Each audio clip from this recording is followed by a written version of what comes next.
피부병에 의한 가려움증이 가장 많이 발생을 하게 됩니다. 그렇지만 피부병이 있는 개의 경우는 대부분이 자주 씻겨주시는 게 맞습니다. 피부병의 관리에서 가장 중요한 요점은 안녕하세요. 여러분의 반려동물 건강지킴이 현재은 교수입니다. 우리 반려견 친구들 가려워서 밤에 잠도 못 자고 밥 먹다가도 뛰어놀다가도 멈춰서 긁거나 하는 경우가 종종 있는데요. 이런 가려움증은 반려견 스스로도 굉장히 고통스럽지만 이를 지켜보는 보호자분 또한 굉장히 힘들어 하십니다. 가려움증은 의학용어로는 소양감을 보인다라고 하는데요. 보통은 긁고 물고 빨고 털고 비비고 하는 등의 증상으로 나타나게 됩니다. 반려견에서 가려움증을 보이는 이유는 크게 세 가지로 나뉘게 되는데, 첫 번째는 피부병이 있어서, 두 번째는 통증 때문에, 예를 들면 관절이나 뼈가 아픈 경우에 그쪽 부분을 집중적으로 물거나 뜯거나 할 수가 있습니다. 세 번째는 심심하거나 지루하거나 스트레스에 의해서 강박적으로, 즉 행동학적 문제에 의해서 가려움증을 보일 수도 있습니다. 그래서 이 세 가지 이유 중에서는 압도적으로 피부병에 의한 가려움증이 가장 많이 발생을 하게 됩니다. 교수님, 우리 강아지는 피부병이 자꾸 재발하는데 도대체 왜 그럴까요? 강아지 피부병은 물론 한 번 발생하고 완치되는 경우도 분명히 있습니다. 그렇지만 한 번 치료하면 끝이 아니라 특정 계절에 재발을 한다거나 스트레스를 받는 그런 이벤트가 있거나 아니면 수술을 받는다든지 호르몬 질환이 있거나 하는 경우에 재발하는 경우가 굉장히 많습니다. 그래서 오늘은 이러한 가려움증을 유발을 하는 대표적인 피부병이 왜 발생을 하는지, 그리고 똑부러지게 관리하는 방법까지 쉽게 설명을 드리도록 하겠습니다. 주로 그럼 어떤 피부병이 강아지에서 많이 발생하나요? 우선 첫 번째로는 피부의 세균 감염, 의학 용어로는 농피증이라고 하는 질환이 가장 많이 발생을 하게 되는데, 개의 피부는 사람보다 더 얇고 중성에서 약 염기성을 띠고 있습니다. 그래서 약 산성 피부를 가지고 있는 사람이랑 달리 개들은 세균 감염에 취약하고 세균 감염이 많이 발생을 하게 됩니다. 그럼 피부의 세균 감염을 어떻게 치료해야 하나요? 이런 세균 감염을 치료하기 위해서는 물론 세균을 죽이는 항균 치료가 근본적으로 실시가 돼야 되지만, 이와 더불어서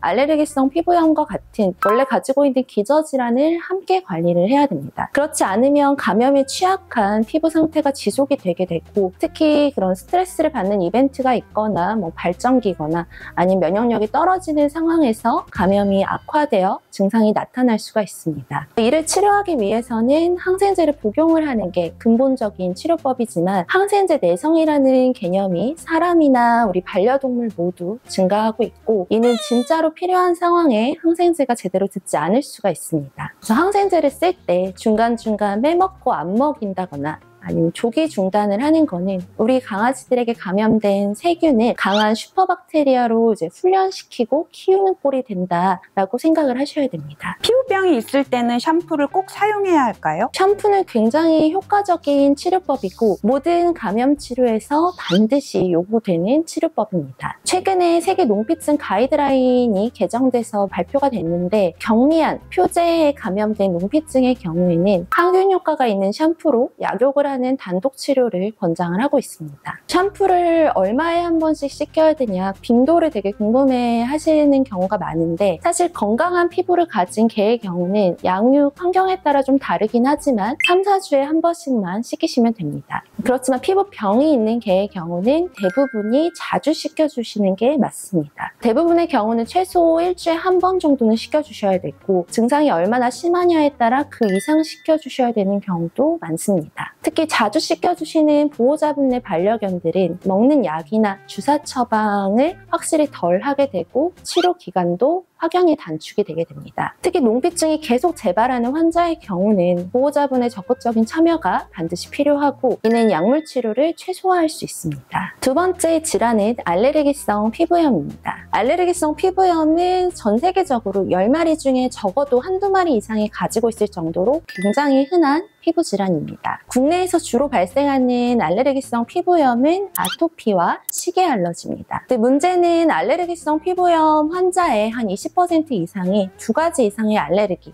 예를 들면 아토피와 시계 알러지를 함께 가지고 있다는 것입니다. 아토피성 피부염과 시기 알러지는 어떤 질환일까요? 아토피의 경우는 환경에 있는 물질, 예를 들면 진먼지나 진먼지 진드기, 꽃가루, 화분에 있는 곰팡이 등에 의해서 염증이 유발이 되고 가려움증이나 특징적인 임상 증상이 발생을 하는 질환을 얘기를 하고요. 시계 알러지의 경우에는 말 그대로 특정 음식을 먹었을 때 증상이 악화되는 특징을 보입니다. 이때 문제가 되는 음식물은 주로 단백질 또는 단백질과 결합한 탄수화물, 당단백질이 주로 문제가 되고 있습니다. 알레르기성 피부염의 관리 방법은 뭘까요? 이런 알레르기성 피부염은 대부분의 환자가 완치가 불가능하고 점점 나이가 들수록 심해지는 것이 특징이고요. 그렇기 때문에 평생 관리를 해야 되는 질환입니다. 이를 관리하기 위해서는 주로 사용하는 약물은 염증을 개선시키거나 가려움증을 막는 약물을 사용을 하게 됐는데, 문제는 환자마다 듣는 약이 다 달라서 가장 부작용이 적은 약물을 찾아가는 과정이 필요합니다. 알레르기성 피부염 또한 농피증처럼 국소 치료, 즉 샴푸, 약욕을 주기적으로 주 1회 정도는 시켜주시는 것이 약을 먹거나 주사하는 걸 최소화시킬 수 있는 방법입니다. 이때 주로 사용하는 샴푸는 피부 장벽을 강화하고 또 2차적으로 발생하는 세균 감염이나 말라세지아라는 그런 효모 감염을 예방하거나 치료하는 제품들이 주로 권장이 됩니다. 특히 알레르기성 피부염 환자들은 눈으로 봤을 때 괜찮아 보여도 피부 장벽이 굉장히 약하기 때문에 너무 자극적인 샴푸, 화학 성분이 많이 들어있거나 하는 그런 샴푸를 사용하면 오히려 그로 인해서 피부가 뒤집어질 수가 있습니다. 뿌리는 스프레이나 연고 또한 피부병이 있는 환자의 증상 개선이나 예방에 굉장히 효과적인데요. 주의해야 할 점은 핥아 먹었을 때, 주사나 먹는 약을 먹었을 때와 같은 부작용을 유발을 할 수가 있고, 너무 많은 부위에 바르는 경우에도 부작용을 유발을 할 수가 있습니다. 그래서 보통 병변이 5개 이상인 경우에는 먹는 약이나 샴푸, 약욕이 더 권장이 됩니다.